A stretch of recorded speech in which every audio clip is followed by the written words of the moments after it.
వామ్మో ఏం చలి మోపైంది. ఈ 2-3 రోజుల సందైతే నెరి ఇటు ఈగం పెరిగింది, అటు మంచు పడుతుంది. షెద్దర్ ముసుగు పెడితే పొద్దుగాల లేద్దామంటే అస్సలు వశపడతలేదుల్లా. 7 కొట్టినాక కూడా సలే మోపాయే. నిమ్మలంగా లేచి పనులు చేసుకుంటున్నారంతా.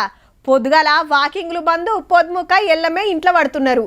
కానీ మనకే కాదు, వ్యవసాయానికి కూడా గవ్వే తిప్పలు.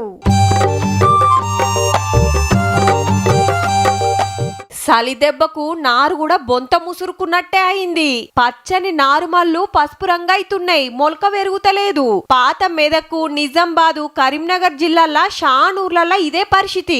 అటు చలి ఇటు బగ్గ మంచు పడుతుండే వరకు గిది పరిస్థితి. ఎండాకాలం అంటే నీళ్ళందక షేన్లు ఎండిపోతుంటాయి గాని ఇప్పుడు సరిపోను నీళ్ళాయే. అయినా 7 కాడ ముడుచుకున్నాయి.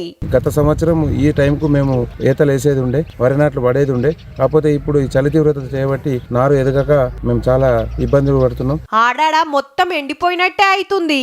లెక్కకైతే ఈ పాటికే నాట్లేసుడు జోరుగా పెరగాలే, కానీ వెనుకకైతున్నాయి. పసుపు రంగు కలర్ వచ్చి నారు మొలక సరిగా రావటం లేదు. ఎన్ని ఎరువులు పోసినా అది నష్టమయ్యే పరిస్థితిలో ఉన్నది. ఎర్ర పడుతుంది, అక్కడక్కడ అంత చచ్చిపోతుంది. ఆ నారు అసలుకే పెరుగుతలేదు. అది ఎన్నడూ లేదు మాకు. ఇప్పుడు ఇదే ఫస్ట్ టైం. 20 రోజులు 25 రోజుల లోపల, నెల లోపల నాట్లేసేది. ఇప్పుడు నెల 15 రోజులు అయినా కూడా గ్రోతింగ్ అనేది రావడం లేదు. ఎందుకంటే వాతావరణంలో చాలా మార్పులు వచ్చాయి. చాలా ఎక్కువ చలి ఉండడం వల్ల ఇక కూలీలు దొరకక అట్లా కొంత తిప్పలైతుందట. కూలీలు కూడా ఎవరు నారు విరగక 2-3 ఇంచులు ఉండి నారు విరగక ఎవరు పీకడానికి కూడా నారు పీకడానికి కూడా రావట్లేదు. సంక్రాంతి వెళ్ళినాక చలి జరంత తగ్గుతుండొచ్చు. కాబట్టి అటెన్క ఎట్లుంటదో మరి.